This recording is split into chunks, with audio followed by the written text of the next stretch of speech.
ಒಂದು cinema hit ಆಗಿ ಅದಕ್ಕೆ ಸೀಕ್ವೆಲ್ ಬರ್ತಾ ಇದೆ ಅಂತ ಅಂದ್ರೆ ಆ ಚಿತ್ರ ಹಿಟ್ ಆಗೋದು ಬಹುತೇಕ ಖಚಿತ ಎಂಬ ವಾತಾವರಣ ನಿರ್ಮಾಣ ಆಗುತ್ತೆ. ಬಾಹುಬಲಿ 2, KGF 2, ಪುಷ್ಪ 2 ಚಿತ್ರಗಳ ಮೂಲಕ ಇದು ಸಾಬೀತಾಗಿದೆ. ಈಗ ಮಾರ್ಚ್ 19ಕ್ಕೆ ದುರಂಧರ್ 2 ಸಿನಿಮಾ ರಿಲೀಸ್ ಆಗ್ತಾ ಇದೆ. ಆದ್ರೆ ಈ ಚಿತ್ರಕ್ಕೆ ಪ್ರಚಾರ ಆರಂಭ ಇನ್ನೂ ಆಗಿಲ್ಲ. ಇದು ರಣವೀರ್ ಸಿಂಗ್ ಅಭಿಮಾನಿಗಳಿಗೆ ಬೇಸರ ಮೂಡಿಸಿದೆ. ಯಶ್ ಎದುರು ಬರಲು ಸಾಕಷ್ಟು ಸಿದ್ಧತೆ ಬೇಕು, ಆದರೆ ಆ ಸಿದ್ಧತೆ ತಂಡದ ಕಡೆಯಿಂದ ಆಗ್ತಾ ಇಲ್ಲ ಎಂಬ ಕೊರಗು ಅಭಿಮಾನಿಗಳಲ್ಲಿ ಕಾಡ್ತಾ ಇದೆ. ಹೇಗಿರುವಾಗಲೇ ಸಡನ್ ಶಾಕ್ ನೀಡಲು ದುರಂಧರ್ 2 ತಂಡ ಪ್ಲಾನ್ ಮಾಡಿದೆಯಂತೆ. ಯಾವುದೇ ವಿಷಯವನ್ನ ಘೋಷಣೆ ಮಾಡಿ ರಿಲೀಸ್ ಮಾಡಿದರೆ ಅದಕ್ಕೆ ಹೈಪ್ ಸಿಗೋ ಸಾಧ್ಯತೆ ಕಡಿಮೆ. ಆದರೆ ಯಾವುದೇ ಘೋಷಣೆ ಇಲ್ಲದೆ ಬಂದರೆ ಅದಕ್ಕೆ ಸಿಗೋ ಹೈಪ್ ಸಿಕ್ಕಾಪಟ್ಟೆ ಹೆಚ್ಚಾಗಿರುತ್ತೆ. ಹೀಗಾಗಿ ಹೋಳಿ ಹಬ್ಬದ ಪ್ರಯುಕ್ತ ಫೆಬ್ರವರಿ 3ರಂದು ದುರಂಧರ್ 2 ಟ್ರೇಲರ್ ಲಾಂಚ್ ಮಾಡಲು ಪ್ಲಾನ್ ರೂಪಿಸಲಾಗಿದೆಯಂತೆ. ಈ ಮೂಲಕ ಹಲ್ಚಲ್ ಎಬ್ಬಿಸಲು ಯೋಜನೆ ರೆಡಿಯಾಗಿದೆ.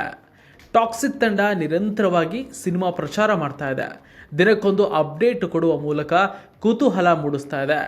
ಇವತ್ತು ಟಾಕ್ಸಿಕ್ನ ಒಂದು ಫಸ್ಟ್ ಸಾಂಗ್ ಕೂಡ ರಿಲೀಸ್ ಆಗಿ ಯೂಟ್ಯೂಬ್ನಲ್ಲಿ ದಾಖಲೆ ಬರಿತಾ ಇದೆ. ದುರಂಧರ್ 2 ಟೀಮ್ ಆ ರೀತಿ ಅಲ್ಲ. ಈ ಮೊದಲು ದುರಂಧರ್ 2 ತಂಡದವರು ಟೀಸರ್ ರಿಲೀಸ್ ಮಾಡಿದ್ರು. ಅದು ಮೊದಲ ಪಾರ್ಟಿನ ಕೊನೆಯಲ್ಲಿ ಬರುವ ದೃಶ್ಯಗಳೇ ಇದ್ವು. ಹೀಗಾಗಿ ಆ ಟೀಸರ್ ಅಷ್ಟಾಗಿ ಗಮನ ಸೆಳೆಯುವಲ್ಲಿ ವಿಫಲವಾಗಿತ್ತು.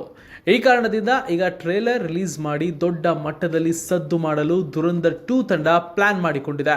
ಟಾಕ್ಸಿಕ್ ವಿರುದ್ಧ ಗೆಲ್ಲಬೇಕು ಅಂದ್ರೆ ಅದು ಸುಲಭದಲ್ಲಿ ಇಲ್ಲ. ಯಶ್ ಅವರು ಏನೇ ಪ್ಲಾನ್ ಮಾಡಿದ್ರು ದೊಡ್ಡ ಮಟ್ಟದಲ್ಲಿ ಆಲೋಚನೆ ಮಾಡಿರ್ತಾರೆ.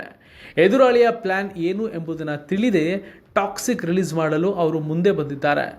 ದಕ್ಷಿಣ ಭಾರತದ ಜೊತೆಗೆ ಬಾಲಿವುಡ್ನಲ್ಲೂ ಸಿನಿಮಾ ಅಬ್ಬರಿಸೋದು ಫಿಕ್ಸ್ ಆಗಿದೆ. ಹೀಗಾಗಿ ಈ ಚಿತ್ರದ ಎದುರು ಅಬ್ಬರಿಸಲು ದುರಂಧರ್ 2 ಸಿನಿಮಾ ದೊಡ್ಡ ಮಟ್ಟದಲ್ಲಿ ಪ್ಲಾನ್ ಮಾಡ್ತಾ ಇದೆ. ಕೊರತೆಯಿಂದ ಅಭಿಮಾನಿಗಳಲ್ಲಿ ನಿರಾಸೆ ಮೂಡಿಸಿದ್ದಾರೆ ಒಂದ್ ಕಡೆ. ಈಗ ಕೆಲವೊಂದು ಪ್ರಚಾರದ ಪ್ಲಾನ್ ಮಾಡಿಕೊಂಡು ನಾಳೆ ಯಾವ ರೀತಿಯಾಗಿ ರೆಡಿಯಾಗಿ ಬರ್ತಾರೆ ಎಂಬುದನ್ನ ಇಲ್ಲಿ ಕಾದು ನೋಡಬೇಕಾಗುತ್ತೆ.